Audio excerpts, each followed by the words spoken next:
Bonjour à toutes et à toutes. On est en tout cas ravis de vous accueillir pour ce webinaire, Essaim, donc vous êtes bien connectés avec nous.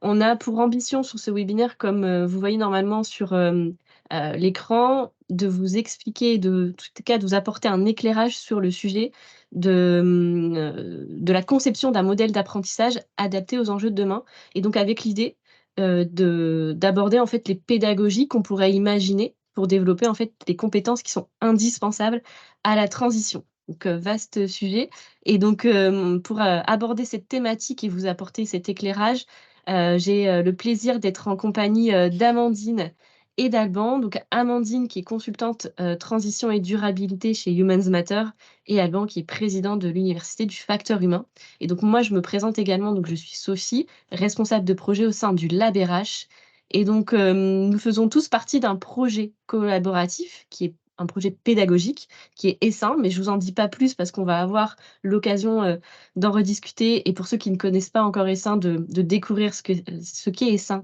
tout au long de ce webinaire. Donc on est ensemble pour maintenant un peu moins d'une heure, jusqu'à 14h30. On va se garder quelques minutes à la fin du webinaire pour répondre à vos questions. Donc surtout n'hésitez pas à poser vos questions tout au long, via le chat et on prendra un temps à la fin pour pouvoir, y répondre, puis avoir ce moment d'interaction avec vous. Voilà pour, le cadre, les modalités. Ce que je vous propose effectivement, c'est sans plus tarder de démarrer, tout de suite, dans le vif du sujet. C'est un sujet qui effectivement, qui peut paraître complexe, mais qu'on veut aussi très concret. Donc c'est l'idée aussi de ce webinaire, vous apporter des pistes de solutions et des réflexions assez concrètes. Et donc, avant de démarrer dans le vif du sujet, peut-être, une première question, donc je me tourne vers vous, Amandine et Alban. Pour apporter un premier éclairage, pour poser déjà le cadre de ce webinaire, parce que quand on parle de transition, moi ce qui m'intéresse et ce que j'aimerais effectivement, que vous nous expliquiez, c'est qu'est-ce qu'on entend par transition? Je ne sais pas si, peut-être Amandine, tu souhaites, démarrer sur cette première question? Oui, avec plaisir. Alors effectivement, ce mot transition, est large et englobe beaucoup de choses et en fonction, des personnes à qui vous parlez, bah, c'est important de poser ce cadre-là. Aujourd'hui, dans le cadre de cette heure-là, on a décidé de vous parler, des compétences en mutation et de nos approches pédagogiques dans le cadre de l'accompagnement de la transition vers un modèle durable.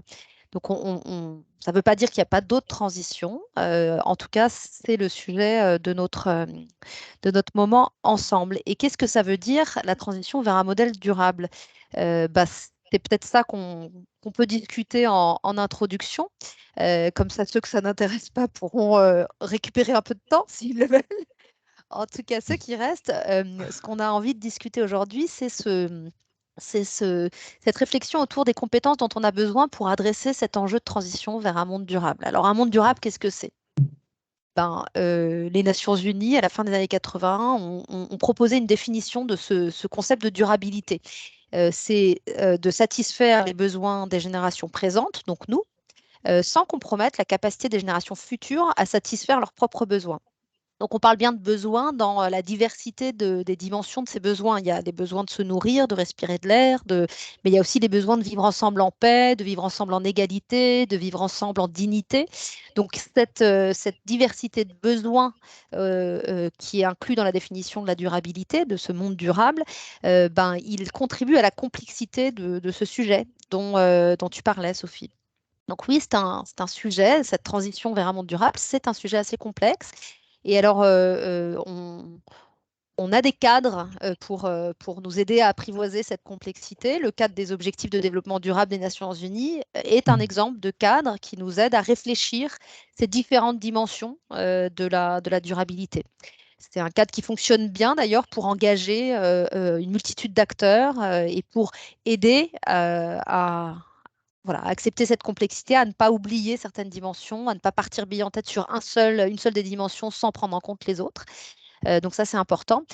Moi, c'est un cadre qui ne prend pas en compte un élément assez important de la durabilité, qui est l'élément de la biocapacité. de la Terre. Donc c'est un peu un gros mot, la biocapacité de la Terre, mais je prends le temps de vous en parler un petit peu en introduction de ce webinaire parce que il tire un fil au niveau des connaissances et des compétences qui est assez intéressant à explorer plus tard. Donc la biocapacité, c'est le fait qu'on vit sur une planète qui a des ressources limitées pour faire vivre l'ensemble de l'écosystème sur Terre. Donc nous, on en fait partie. C'est pas la biocapacité, c'est pas la capacité de la Terre à nous fournir, à nous humains, des ressources, mais juste à faire fonctionner ce vivant dont nous faisons partie. Et donc ce cadre des Nations Unies et des ODD des Nations Unies, il ne prend pas vraiment en compte cette finitude de la biocapacité. Et pourtant, cette finitude des ressources de la Terre, dont la Terre dispose pour faire fonctionner la vie, il est assez important à remettre dans le débat. Et d'ailleurs, il est de plus en plus remis dans le débat, dans les réflexions autour de ce qu'on doit faire pour nous aider à avancer dans cette transition. Donc vous voyez, cette définition de la durabilité, elle déclenche déjà des questionnements je dirais que elle déclenche un questionnement un peu fondamental qui est de réfléchir à comment nous, nous humains, dans la façon dont on organise notre vivre ensemble, on impacte cette biocapacité et comment ces choix qu'on fait sur la façon dont on organise notre vivre ensemble compromettent ou pas la capacité des générations futures à vivre ensemble et à faire ses choix en liberté et en paix, en harmonie aussi. Voilà, cette question, elle peut faire un peu peur, elle peut bloquer un peu les actions pour la transition parce que c'est profond, c'est une échelle qui dépasse celle de notre fonctionnement cognitif, je dirais, hein. Donc c'est une question assez simple, mais c'est une question qui nous emmène qui nous confronte aussi à notre capacité à passer à l'action, je dirais. Ah, peut-être pour ajouter à tout ce qu'a dit Amandine, et même si Amandine l'a exprimé au début, l'urgence climatique fait que on parle beaucoup effectivement de transition sur des aspects purement environnementaux, mais quand Amandine parle de transition durable, elle s'adresse aussi à des enjeux qui peuvent être des enjeux sociaux, de lutte contre les inégalités, contre l'exclusion, contre les discriminations, contre la pauvreté, de renforcement de logiques de collaboration, à l'inverse de logiques de compétition. Donc on est vraiment sur des enjeux de vivre ensemble, hein, sociaux, et puis aussi des enjeux économiques, de comment aboutir à une économie plus circulaire, de partage de la valeur, une approche plus locale. Donc c'est de tout ça que l'on parle, dont on parle aussi lorsqu'on parle de transition durable. Super, merci en tout cas Amandine et Alban pour cette premier cadre d'introduction. La question effectivement, ce que je vous propose pour la suite, c'est, on a évoqué, tu as commencé à l'évoquer Amandine aussi, cette capacité à agir en fait en tant qu'individu sur cette transition-là. C'est une notion en fait qui est importante et qui est clé dans le cadre du projet Essaim, et je trouve que c'est important peut-être qu'on puisse en dire quelques mots sur cette notion de comment on peut agir à titre individuel, en fait, comment on a la possibilité d'agir sur cette transition. Oui, Sophie, merci de mettre le point sur ce terme de capacité d'agir. Avant d'aller sur comment, je voudrais juste prendre un moment pour se questionner sur pourquoi c'est important. Comme Alban et moi l'avons introduit, cet enjeu de transition vers un monde durable, c'est un enjeu de transition de notre système.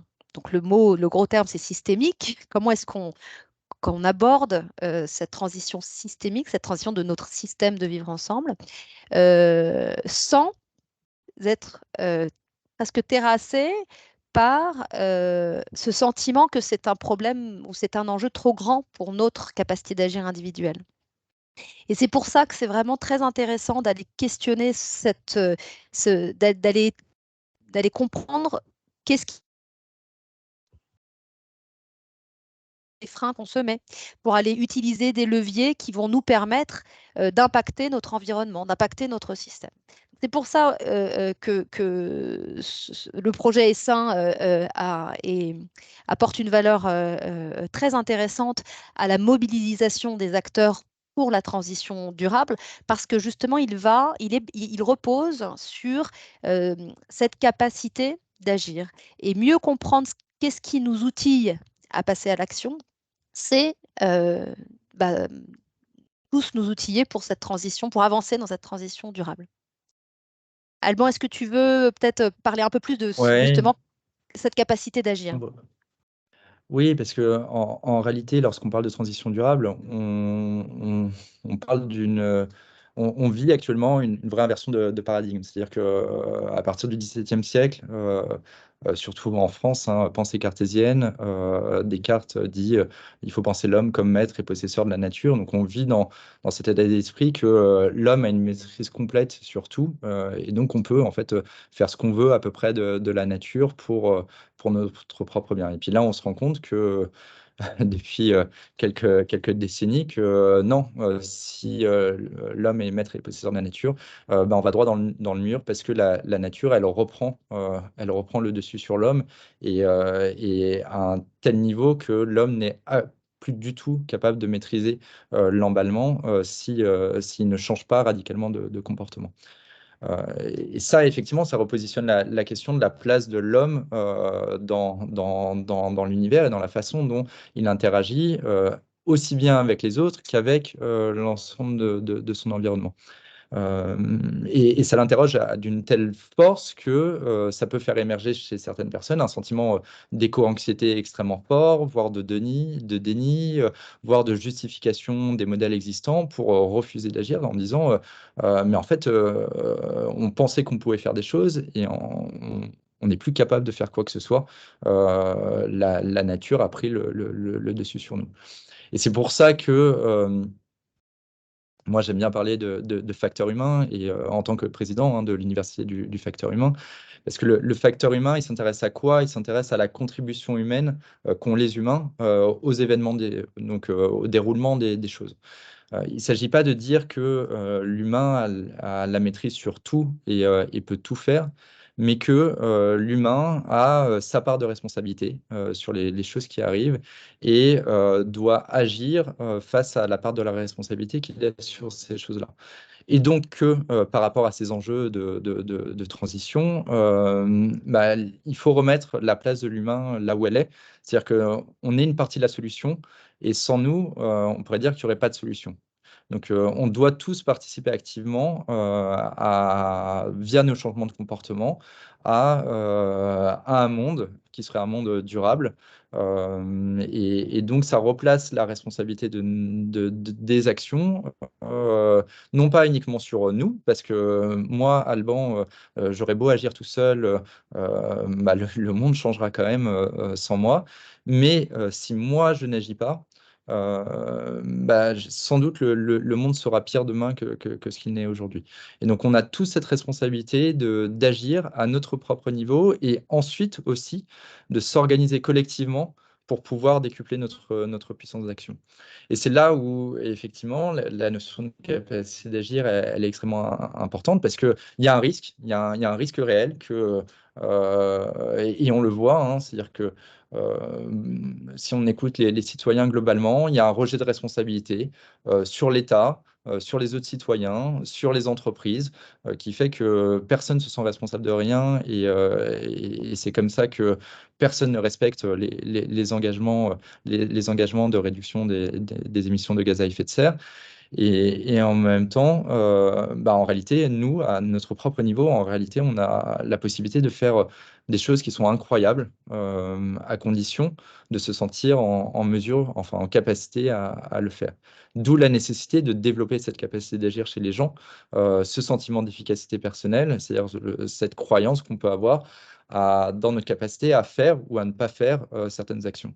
Et si ce sentiment d'efficacité personnelle il n'existe pas chez les gens, forcément, personne n'agira.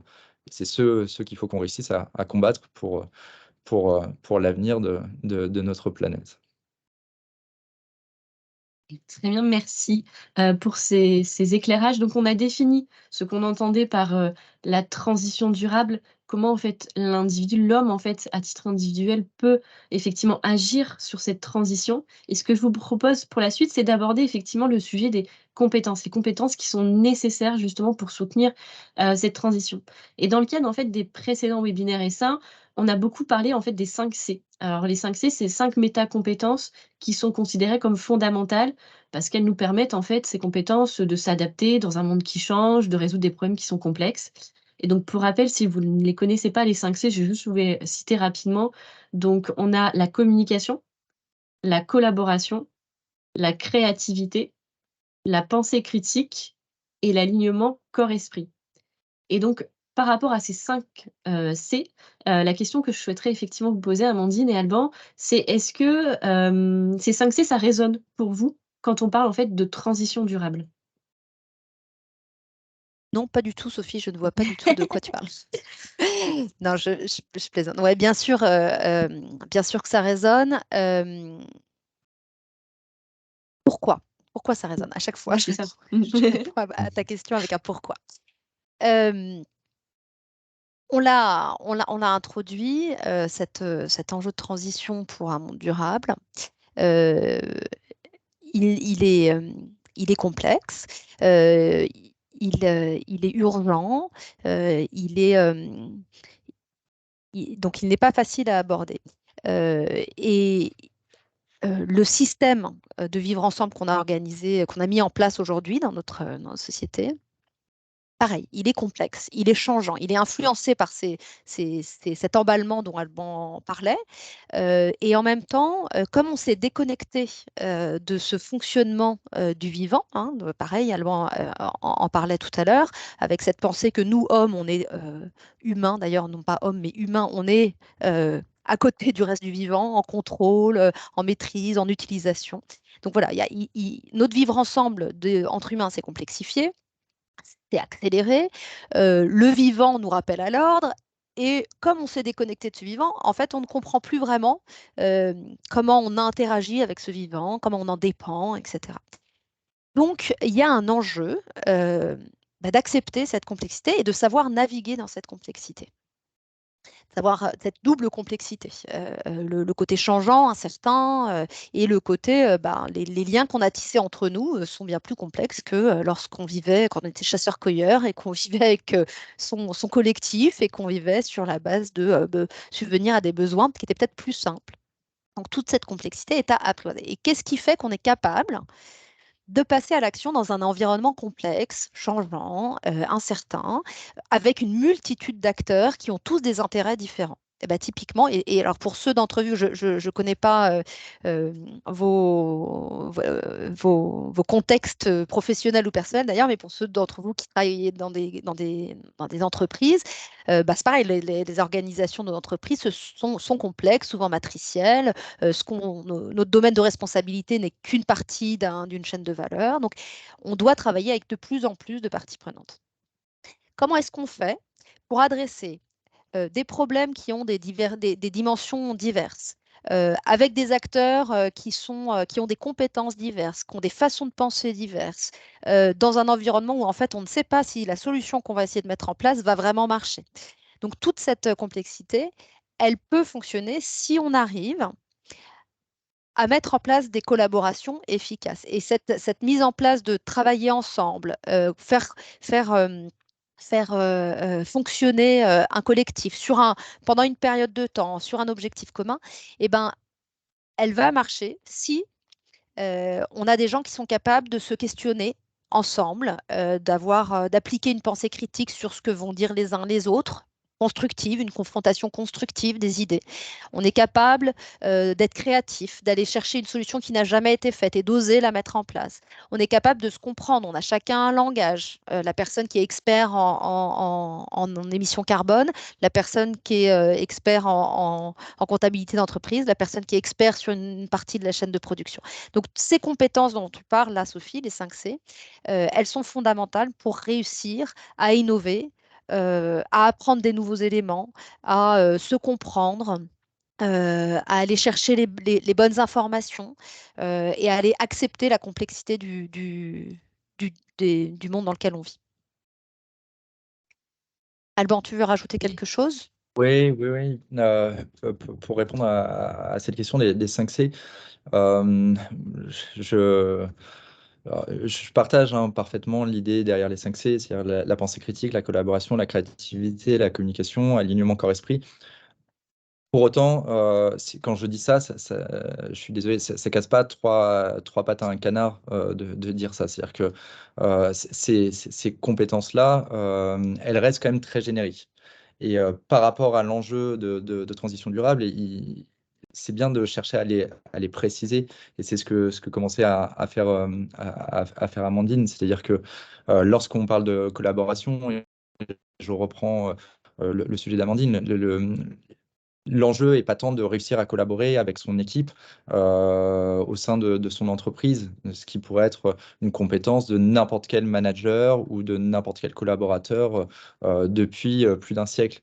C'est un enjeu de collaboration à une échelle beaucoup plus large, c'est-à-dire d'être capable de travailler dans des réseaux, de savoir comment se créer des réseaux, de savoir renforcer des réseaux, les prolonger ces réseaux en travaillant dans un système qui est extrêmement ouvert et qui n'est pas fermé au sein d'une communauté très précise. Donc on est vraiment sur un enjeu de réussir à agir en développant des réseaux collaboratifs. Et c'est ça que je mets vraiment derrière le collaborer. Lorsqu'on parle de pensée critique, certes, et c'est extrêmement important, il faut avoir une pensée critique vis-à-vis de l'extérieur, c'est-à-dire qu'on est, et surtout sur des sujets de transition durable, dans un espace qui est extrêmement ambigu, où il y a beaucoup de croyances. Ça ne veut pas dire que ce sont des contre-vérités, mais tout n'est pas toujours démontré, tout n'est pas toujours véridique. On apprend aussi beaucoup de choses nouvelles en avançant.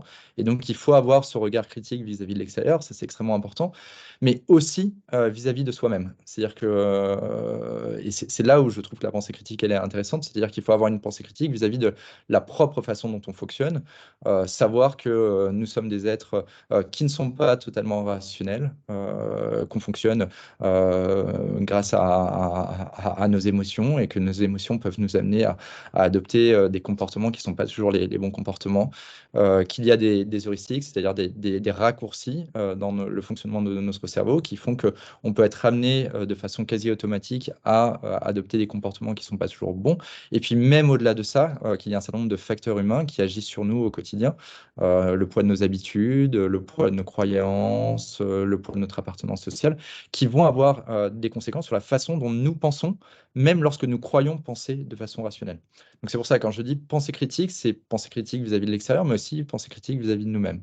Lorsqu'on parle de créativité, pareil, ça demande à être prolongé, c'est-à-dire c'est pas être créatif pour le plaisir d'être créatif.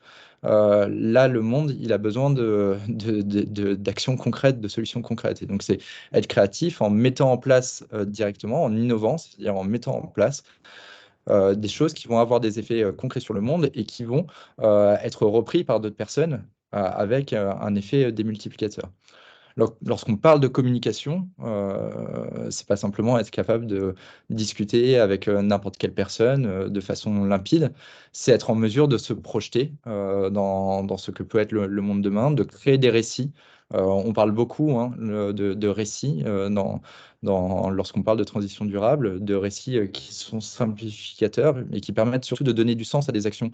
Parce que la question du sens, elle est centrale. Les gens sont en perte de sens et cette capacité à redonner du sens à une multitude d'actions qui parfois n'ont pas de sens et parfois du fait de l'incertitude des choses fait que on sait plus comment engager les gens, c'est extrêmement important. Et puis l'alignement corps-esprit, il est important parce que il faut apprendre à prendre soin de soi, développer son empathie vis-à-vis du monde, donc soin des autres aussi, et puis de l'environnement globalement. Et quand je pense à ces 5C, il y a en tout cas deux compétences que je ne vois pas et qui sont, je pense, extrêmement importantes lorsqu'on parle de transition durable. La première, c'est la compréhension du monde, de la complexité du monde dans lequel on vit. C'est-à-dire comprendre que le monde de façon holistique et systémique, comprendre que toute action a un effet, a plein d'effets un peu partout. Et c'est extrêmement difficile de l'accepter aussi parce qu'on souhaite maîtriser une compréhension complète alors que il y a plein de choses sur lesquelles, enfin, qu'on ne maîtrise pas totalement. Donc, il y a cette notion-là, cette compétence-là. Et puis, la deuxième, et je ne sais pas pourquoi elle n'est pas dans les 5C d'ailleurs, qui est une compétence qui serait plutôt liée au courage et à la prise de décision. Parce que les gens qui vont agir, et dont on fait partie, hein, pour un monde meilleur demain, ce sont des gens qui doivent avoir le courage de tester des choses, de faire des choses concrètement, de ne pas rester assis sur leur fauteuil en attendant que les solutions, elles viennent d'ailleurs, parce qu'elles ne viendront pas nécessairement d'ailleurs, elles viendront de nous avant tout, et qui ont ce courage de prendre des décisions qui ne sont pas toujours les meilleures décisions à prendre, mais qui seront les décisions prises de la façon la plus consciente possible pour pouvoir agir efficacement demain. Donc, toute cette compétence autour de la prise de décision et de l'engagement, du courage à prendre ces décisions, donc à agir, elle est extrêmement importante pour pouvoir, enfin, en tout cas, agir sur les transitions actuelles et à venir. Merci pour Je cette ne sais pas si précision. j'ai été suffisamment clair. Et ben, j'ai trouvé moi en tout cas, de mon côté, très clair en tout cas. Merci Alban, pour cette, précision sur les 5 C, de les avoir traduits, de manière concrète et aussi, d'en avoir ajouté 2 supplémentaires. On se les note, on se les garde en tête sur le modèle. Justement, alors là où ce que je souhaiterais vous proposer sur la suite de ce webinaire, c'est donc on a défini, la transition, on a défini, et reprécisé l'importance en fait de la capacité d'agir des individus, les compétences, on sait mieux effectivement de quoi on parle, de quelles compétences on parle et qui sont clés, dans le cadre de la transition. Pour répondre à la question de notre webinaire, ce que je vous propose, maintenant, c'est d'aborder en fait les approches pédagogiques. C'est-à-dire quelle méthode, quelle pédagogie en fait on peut imaginer justement pour développer les compétences qu'on vient d'aborder, et pour, soutenir en fait cette transition concrètement. Voilà, est-ce que vous pouvez nous partager, Amandine et Alban, des exemples, d'approches, de pédagogie, de méthodes en fait, pour passer à l'action sur ces compétences? Oui, bien sûr. Est-ce qu'Alban, tu veux y aller en premier pour une fois? Ouais, si tu veux. Si tu Tu veux. as une Je modalité d'engagement favorite, je crois. Non, non, mais de toute façon, on a, et là, on peut passer du temps sur cette question parce que elle est vraiment au cœur. Je ne vais pas passer du temps, mais on va rebondir l'un sur l'autre, Amandine, si tu me permets. Peut-être le premier message que j'ai envie de faire passer avec ça, c'est que il faut que le modèle d'apprentissage soit cohérent avec les compétences qu'on a envie de transmettre. C'est-à-dire que si ce modèle n'est pas en cohérence avec les compétences, on va droit dans le mur. Donc je parlais par exemple d'une approche holistique, donc avoir cette compréhension holistique de la façon dont fonctionne le monde. Bah, bien entendu, notre modèle d'apprentissage, il doit permettre cette approche holistique, c'est-à-dire permettre une pluridisciplinarité des participants, des intervenants, faire en sorte que des conceptions, des perceptions différentes du monde se croisent pour pouvoir apprendre de leurs propres différences. Et donc, plus je vais encourager la pluridisciplinarité, plus effectivement, je vais permettre aux personnes de s'ouvrir à l'autre et donc d'aller chercher des choses à l'extérieur. On parlait de pensée critique. Bah, la pensée critique, elle va s'exercer par de la mise en pratique d'exercices de controverse. Donc, notre capacité à venir discuter des modèles différents, des croyances différentes, de les confronter de façon extrêmement positive, c'est-à-dire non pas de chercher quel est le meilleur modèle, mais quelles sont les conséquences des différents modèles et donc quel rôle on peut avoir vis-à-vis, enfin, comment agir vis-à-vis de ces différents modèles. Et puis aussi, en termes de techniques d'apprentissage, de bien se dire que il ne s'agit pas uniquement lors d'un parcours de formation d'acquérir en fait d'entrer des informations en soi, c'est-à-dire d'ancrer des informations en soi, mais qu'il faut travailler sur une logique durable qui passe par notamment le transfert des informations, donc la traduction pour chaque individu d'une information en connaissance qui m'est propre. Donc je me crée cette connaissance-là. Et puis derrière, en transposition de ces informations, c'est-à-dire s'assurer que une fois que moi j'ai acquis une connaissance, eh ben, je la traduise en savoir-faire. En savoir-faire que je peux ensuite enseigner ou partager à n'importe quelle autre personne, et ce qui crée cette fois-ci un savoir durable.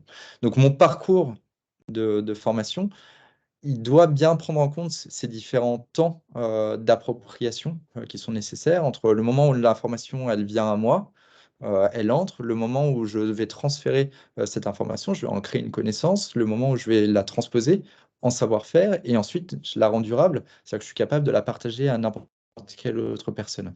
D'où la nécessité de vraiment promouvoir la partie apprentissage social, c'est-à-dire que vous avez plus de 50% de votre apprentissage qui est de l'apprentissage par les pairs, c'est-à-dire en écoutant les autres personnes, vous expliquer les expériences qu'elles ont pu vivre, et donc vous apprenez énormément de cela, mais aussi en voyant les autres personnes de votre collectif faire des choses, soit parce qu'elles font très bien les choses, et dans ce cas-là, votre cerveau se dit: «Bah, je vais reproduire le même type de comportement ou au contraire, en voyant les gens échouer, là, vous apprenez encore d'autant mieux parce que votre cerveau se dit: «Il faut absolument pas que je reproduise la même chose», et donc va faire en sorte d'adopter des stratégies, pour agir différemment. Et donc ça, effectivement, ça demande de pratiquer ensemble, d'échanger, de verbaliser aussi ces apprentissages, collectivement pour pouvoir être à même de renforcer, cette pensée critique. Je termine, je donne 2 autres éléments et puis après Amandine, je te donnerai je te laisserai, je te laisserai la suite. Le 3e élément quand je disais collaborer, Excuse-moi, bah, c'est Alban, agir dans des oui, vas-y, je te garde tes 2 idées.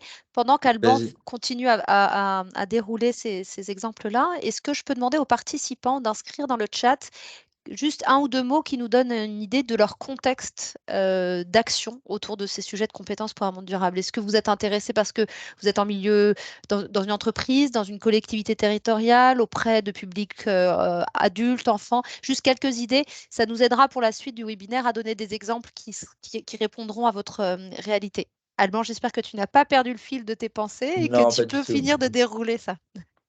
Par Merci. rapport effectivement à la mise en place de ce parcours, donc j'ai cité l'approche holistique, la pensée critique, donc comment on développe la pensée critique.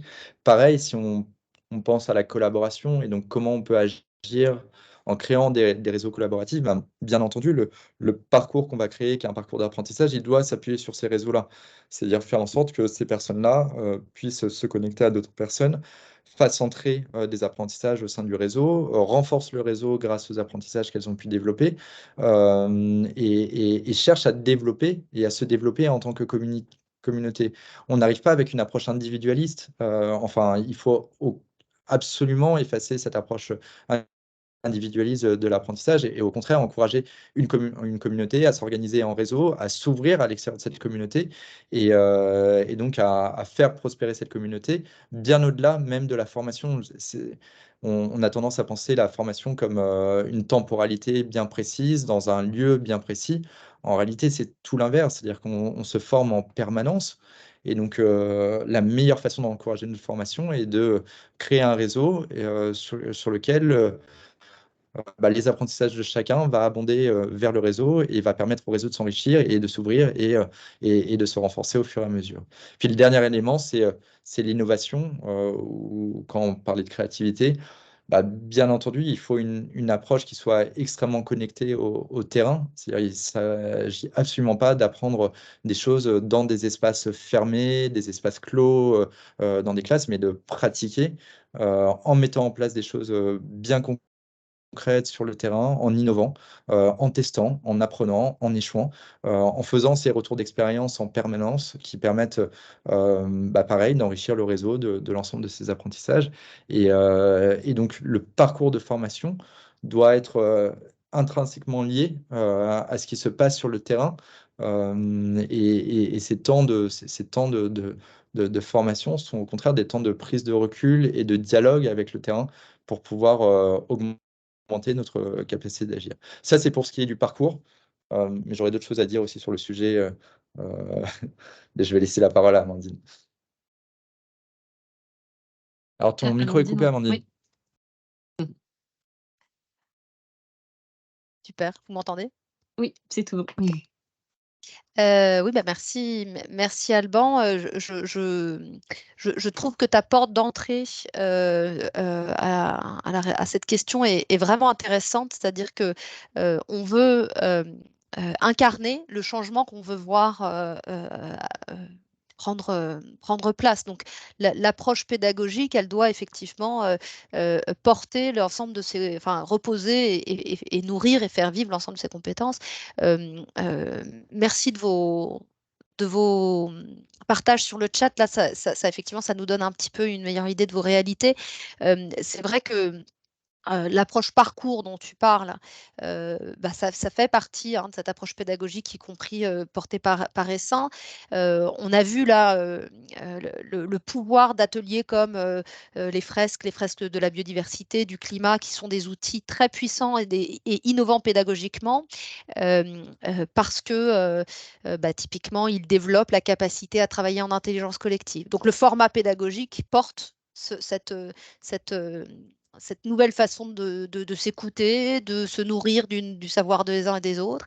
Il porte le rôle de l'émotion dans le passage à l'action. Dans ces ateliers, dans ces formats pédagogiques, on fait la place à l'émotion qu'on ressent, la capacité à être en alignement dans son corps, dans son cœur et dans sa tête. Bon, voilà, c'est des exemples de ces formats-là si vous avez déjà participé à ces modalités pédagogiques. Ce qu'il ne porte pas, c'est cet aspect parcours là. Effectivement, c'est pas en faisant un atelier, même si l'atelier lui-même est un parcours, qu'on va réussir à. Voilà, c'est un parcours. Le fait que ce soit un parcours, c'est que ça n'a pas de fin. Et ça reflète bien ce constat que la transition vers un monde durable, on n'a pas une solution toute faite qu'on déroule. C'est un chemin qu'on prend ensemble et c'est un chemin où on va mettre en place des choses, on va apprendre de ces choses-là, on va continuer à le faire évoluer. Donc ce format pédagogique en tant que parcours et que les participants aient conscience qu'ils rentrent dans un parcours, c'est vraiment très intéressant. Et c'est intéressant parce que ça va être efficace en termes de passage à l'action, mais ça va être efficace aussi pour chaque participant de conscientiser que le changement, c'est un parcours, c'est un chemin. Il n'y a pas un début et une fin, c'est un chemin. Et l'intérêt et et donc le participant va être capable aussi de répliquer cette capacité à agir avec son propre écosystème. Et c'est ça qui est très intéressant avec la démarche Essaim, c'est que on embarque dans un parcours de développement des gens qui ont pour but d'apporter cette capacité à développer à d'autres, d'essaimer. Et donc, on engage ces personnes dans les modalités pédagogiques elles-mêmes. Et ça, qu'on soit en entreprise, ou qu'on soit en environnement académique, ou qu'on soit dans les collectivités à essayer de faire travailler ensemble des parties prenantes très diverses, de citoyens, d'entreprises, d'élus, d'agents, on, on est pertinent avec cette approche d'essaimage et cette approche d'innovation pédagogique où on met les gens, les apprenants, dans une démarche où ils ne sont pas là pour juste emmagasiner une connaissance, mais s'approprier cette connaissance, identifier comment cette connaissance va être pertinente dans leur réalité, identifier comment cette connaissance va être pertinente dans la réalité de leurs collaborateurs, des gens avec qui ils doivent travailler, voilà, divers.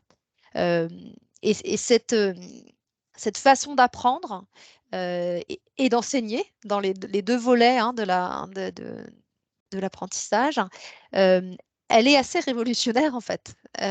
C'est pas sur ces modalités qu'on a développé une force d'éducation extrêmement puissante. Donc, il y a une notion de réussir à désapprendre pour réapprendre différemment.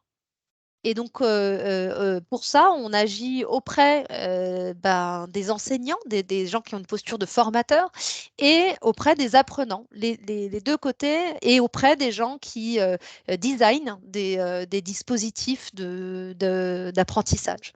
Chacun a son chemin de changement aussi à faire avancer. Un Oui, Jean. élément qui est aussi extrêmement important à prendre en compte, c'est celui de la mesure.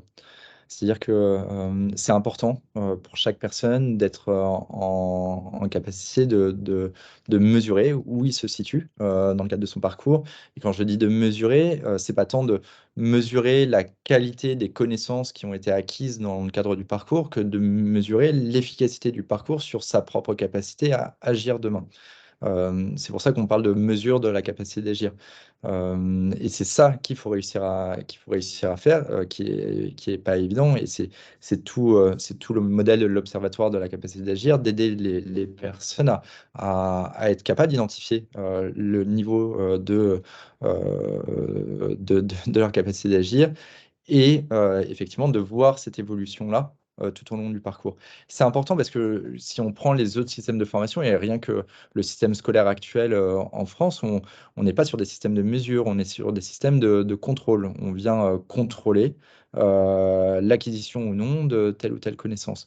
C'est absolument pas le but des parcours qui devraient être constitués demain, mais des parcours qui, à la limite, s'il y avait un contrôle à faire, c'est pas le contrôle sur l'individu, mais le contrôle sur l'effet final de l'action. C'est-à-dire que est-ce que les personnes, en ayant acquis des connaissances, ont conduit à la mise en place de comportements qui permettent je reprends, hein, de réduire ou pas de temps ou de temps tel effet ou tel effet ou tel effet. Donc c'est ça qu'il faut réussir à faire, à la limite le contrôle final, mais d'un point de vue purement individuel, être en capacité de mesurer eh bien, notre capacité d'agir, notre sentiment d'efficacité personnelle, pour pouvoir effectivement derrière bah, garantir un effet démultiplicateur le plus fort possible auprès de l'ensemble des participants. Cette question de mesure dont Alban vous parle, là, il touche un point vraiment très important dans cette pédagogie, c'est la conscientisation. Euh, quand, quand on, Quand on mesure l'acquisition de connaissances, ok, l'apprenant, il va être conscient, ouais, j'ai réussi à emmagasiner cela ou pas. Quand on va mesurer l'évolution de la capacité d'agir, on va aider l'apprenant à plutôt conscientiser est-ce qu'il est capable de mettre en pratique, est-ce qu'il se sent, est-ce qu'il arrive à appliquer, à mettre en pratique son développement dans sa réalité. Et de conscientiser cela, en fait, en le conscientisant pour lui, il va aussi le conscientiser euh, chez les autres dans son environnement. Donc, on va aussi réussir à développer la conscience de où en sont les autres, donc cette attention portée aux autres. On va réussir à développer ça, qui est aussi un point clé des compétences à développer pour la transition durable. Je vois peut-être qu'on voulait laisser un peu de temps à des questions, non, Sophie? Exactement. Merci effectivement pour cette transition. Alors, n'hésitez pas si vous avez des questions, vous pouvez utiliser le chat si vous voulez. Il nous reste moins d'une dizaine, enfin un peu plus d'une dizaine de minutes, là 12 minutes précisément. Donc n'hésitez pas à poser vos questions. Sinon, moi j'en profite le temps que vous puissiez écrire vos questions pour vous glisser une info. On a parlé effectivement, et Amandine a parlé du parcours en fait, parcours qu'on propose dans le cadre dessin. Donc j'en profite pour vous glisser une info, c'est-à-dire que on organise, si vous le souhaitez, en savoir plus sur ce parcours essaim, comment, ce qu'on propose, comment on embarque les personnes, etc., les modalités. On organise un webinaire ce jeudi 23 à 13h30. Je vous remets le lien dans le chat si ça vous intéresse. Il y en aura un deuxième webinaire pareil, de présentation de ce parcours et du rôle en fait dessin le 14 décembre à 13h30. Donc 2 rendez-vous à noter dans vos agendas si ça vous intéresse d'en savoir plus. 23 novembre 13h30 ou 14 décembre à 13h30. Et je vous remets le lien pour vous inscrire si ça vous intéresse.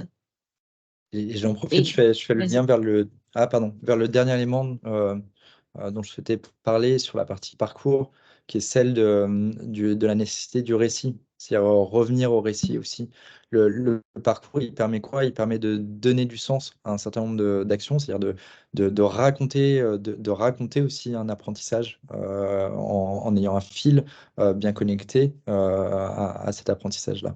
Et c'est important parce que si on, pareil, hein, quand on regarde bah, la scolarité des enfants aujourd'hui, on a parfois du mal à saisir le fil directeur de l'ensemble de ces apprentissages, même s'il y a beaucoup de progrès qui sont en réalité faits derrière ça. Le fait d'inscrire les éléments dans un parcours, bah, ça permet de s'inscrire dans un récit et donc de plus facilement se projeter vers des modalités d'action différentes demain. Très bien. Et donc, il y a Audrey qui réagit sur le chat et qui nous propose une petite synthèse. Alors, je vous la lis et vous allez pouvoir réagir, Amandine et Alban, si je comprends bien les étapes. 1, je m'informe et je prends connaissance. 2, je mets en pratique dans mon environnement. 3, je me projette. Et 4, je suis capable d'en parler à d'autres. Alors, Amandine et Alban, qu'en pensez-vous? Ah bah, c'est super chouette, Audrey, parce que ce petit résumé fait vraiment écho avec un des principes de notre approche de design cognitif. Donc, le design cognitif, c'est la prise en compte des mécanismes de notre cerveau et de nos émotions dans le design de solutions. Et donc, on résume ça quand on l'explique par notre approche ATTD, souvent. Et que vous reflétez assez bien. Donc, la TTD, c'est effectivement un moment d'attention où on ancre. Et donc, effectivement, ça passe par l'observation, la prise de connaissance. Voilà. Donc, c'est une première étape dans l'apprentissage. Ce n'est pas suffisant pour réussir à passer à l'action. La deuxième étape, Alban, aide-moi, le T. C'est transférer. Voilà, transférer, merci. Transférer, donc transférer. Ensuite, c'est transposer. Être capable de mettre cette connaissance dans mon environnement, de le mettre de l'appliquer à mon environnement. Le transposer, c'est capable de l'appliquer à d'autres environnements. Et la durabilité, donc là, j'intègre ça comme faisant partie de qui je suis, de comment je fonctionne dans mes schémas de pensée. Donc, cette connaissance est durable dans le temps. Le D, c'est pour durable dans le temps. Et donc, ça passe effectivement, être capable d'en parler à d'autres, effectivement, est un bon moyen pour continuer à s'approprier Mais la durabilité, elle est surtout qu'une fois que c'est dans vos schémas de pensée. Nos schémas de pensée, c'est ce qui guide nos réactions ou nos décisions. Donc, effectivement, à partir du moment où c'est intégré dans nos schémas de pensée. Et c'est ça qui est intéressant, je reste un petit peu sur ce D. Dans le modèle de mesure dont Alban parlait, l'idée, c'est de pouvoir identifier dans nos schémas de pensée ce qui fait, dans un contexte, qu'on est capable de passer à l'action ou pas. Et chez Humans Matter et dans l'écosystème dessin, on travaille justement à pouvoir identifier ces sous-jacents qui rentrent en jeu dans la façon dont on se sent en capacité d'agir, dont on a le courage de passer à l'action, dont on analyse une situation, dont on prend en compte, quand on perçoit un niveau de stress, dont on perçoit un soutien social. Et ça, ce sont des critères qui influencent énormément cette capacité qu'on a à passer à l'action en intégrant ces connaissances, en intégrant ces données-là. Bravo Audrey, merci. Je me dis que j'ai peur parfois qu'on parte dans tous les sens, mais si quelqu'un a réussi à résumer ces 4 points, c'est soit qu'elle est brillante, soit qu'on a aussi réussi à expliquer un petit peu. Merci. C'est les deux, je pense. Top. On a une autre question. Alors, c'est Iyas, si je ne me trompe pas. Désolée si je le prononce mal, votre prénom. Merci pour cette présentation très claire et précise. Existe-t-il un référentiel d'évaluation de l'appropriation des connaissances, compétences et au bout de chaîne de leur réutilisation par les apprenants dans un contexte de conduite de changement systémique? Oh. Une question très pointue. Alors déjà, peut-être sur est-ce qu'il existe un référentiel d'évaluation de l'appropriation des connaissances et compétences? Est-ce que ça, c'est quelque chose qui vous parle dans... Alors, peut-être je peux me permettre Oui. de commencer à répondre, Amandine, à moins que tu... Vas-y, Euh, je crois. je En réagirais. en fait, j'aurais peut-être tendance à dire, très honnêtement, je ne sais pas si ça existe. Très honnêtement, je ne sais pas si ça existe et à la limite, ça m'intéresse pas beaucoup. C'est-à-dire que si je le reprends, ce qu'on disait un peu plus tôt, ce qui m'intéresse, c'est est-ce que, les gens, une fois ces connaissances acquises, se sentent en capacité, d'agir ou pas, demain? Si c'est simplement pour qu'ils acquièrent des connaissances, pour le plaisir d'acquérir de la connaissance, pour leur bien-être personnel, que ça ait la moindre conséquence sur leur environnement, c'est pas très utile. C'est-à-dire que et je reste dans le modèle de transition durable. C'est-à-dire que dans un modèle, parfaitement individualiste, ça peut être très intéressant. Si, on va vers un modèle de transition durable, on a besoin que les gens agissent, concrètement. C'est-à-dire soit en changeant de comportement par rapport à des comportements qui peuvent être néfastes pour, la société et pour la planète, soit au contraire, pour agir positivement en apportant des solutions concrètes à des problèmes que peut rencontrer et notre planète et notre société. Donc c'est ça que je vais chercher à évaluer. C'est est-ce que demain, est-ce que moi, lorsque je suis un parcours, je suis une formation, je sors de cette formation en me disant, c'est l'horreur, je ne sais pas ce que je vais faire, il vaut mieux que j'achète une maison au bord d'un lac au Canada et que je m'enferme tranquillement pour, euh, et attendre la fin du monde dans mon petit cocon. Ou est-ce que je sors de cette formation, donc de ce parcours, en me disant, j'ai envie de faire des choses. Et j'ai envie très concrètement de faire des choses. Et non seulement j'ai envie de faire ces choses-là, mais je me sens en capacité de réussir à les faire. Et c'est ça que je vais essayer d'évaluer. Donc c'est ça qu'il faut qu'on réussisse à évaluer pour savoir si les parcours, les formations sont pertinentes. Euh, euh, si des participants participent à une formation que je contrôle, que ils se sont totalement approprié l'ensemble de ces concepts, mais que les concepts qu'ils ont appris sont inopérants, c'est-à-dire en fait ne servent pas à développer leur capacité d'agir, je ne contrôle pas grand-chose en réalité. Je contrôle juste que le parcours en tant que tel a réussi quelque chose, mais que le contenu du parcours, lui, était inopérant. Amandine? Oui, merci de nous challenger, Alban, sur cette question, parce que je comprends le besoin, Elias, d'aller vers ces outils-là. Quand même, pour compléter ce que tu dis, Alban, moi, je voudrais mettre le focus sur un élément. Quand on va chercher à développer ces compétences, cette compétence de passage à l'action, on a tout intérêt à prendre en compte le contexte et l'environnement dans lequel on le fait. Donc, typiquement, certains de nos clients qui sont des grosses entreprises ont fait ce travail d'accepter la complexité de l'enjeu de la transition durable. Donc la plupart des entreprises, en tout cas celles qui sont sérieuses sur l'impact qu'elles ont sur cette trajectoire, elles ont fait ce travail d'accepter cette complexité et d'identifier les dimensions de la transition durable qui sont clés dans voilà, comment leur chaîne de valeur, comment leurs opérations, comment leur chaîne d'approvisionnement, comment leur réseau de distribution, comment le comportement de leurs clients, comment la fin de vie de leurs produits impacte cette transition vers un monde durable. Et en fait, quand on aborde le sujet de développer les bonnes compétences pour aller accélérer cette transition de l'organisation pour un modèle durable, eh bien, on a bien ce besoin de créer un référentiel, comprendre par rapport à la façon dont on fonctionne aujourd'hui, qu'est-ce qu'il faut qu'on change, quelles compétences on doit développer chez nos leaders, chez nos collaborateurs. Il y a des compétences techniques, oui, il faut qu'on s'équipe, on doit avoir des gens qui ont des compétences techniques sur la circularité, etc. Et on doit avoir un référentiel. Et donc, c'est ce qu'on commence à faire. Donc, il n'y a pas une réponse simple de oui, il existe un référentiel. Il en existe plusieurs. Il y a plusieurs acteurs très sérieux de la transition. En France, on a par exemple le campus de la transition.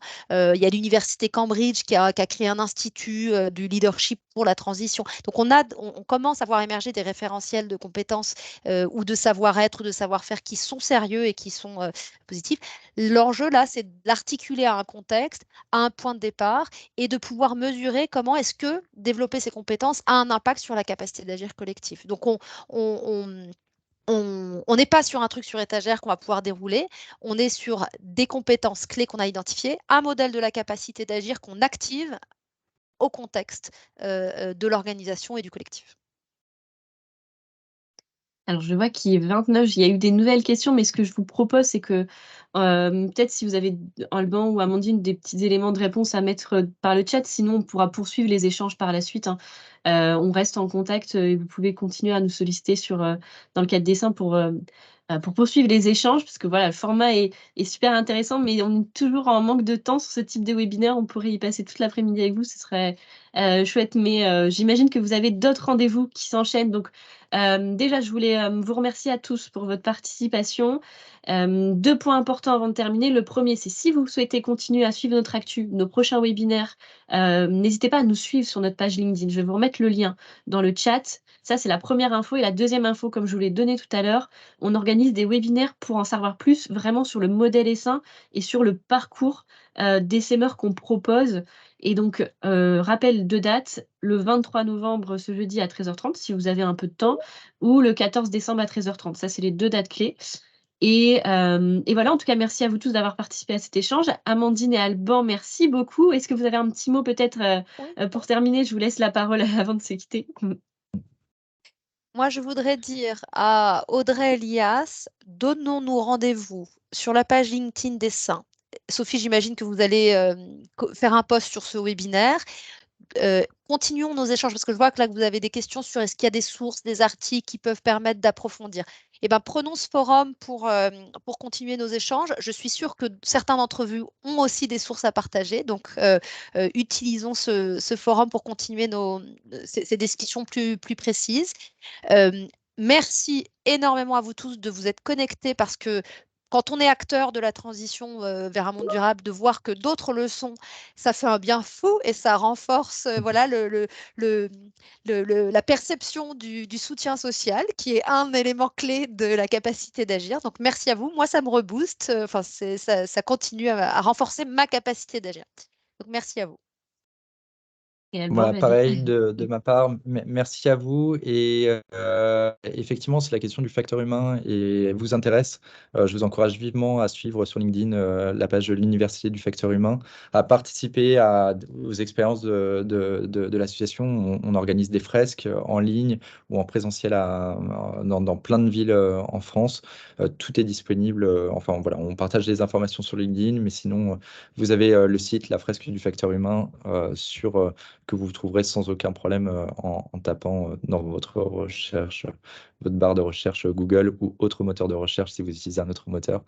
Mais c'était un plaisir d'être avec vous, Sophie et Amandine, aujourd'hui et de discuter de ce sujet passionnant qui aurait pu nous prendre plusieurs heures. Mais voilà. Et puis, si vous rejoignez Essaim, j'aurai le plaisir de vous voir dans le cadre d'une séquence, d'un module de formation du parcours Essaim. Voilà. Super. Merci à tous. Bonne journée et on espère à très vite, en tout cas, sur d'autres événements. Merci à tous. Merci beaucoup. Merci. À très vite. Au revoir. Au revoir. Merci, au revoir.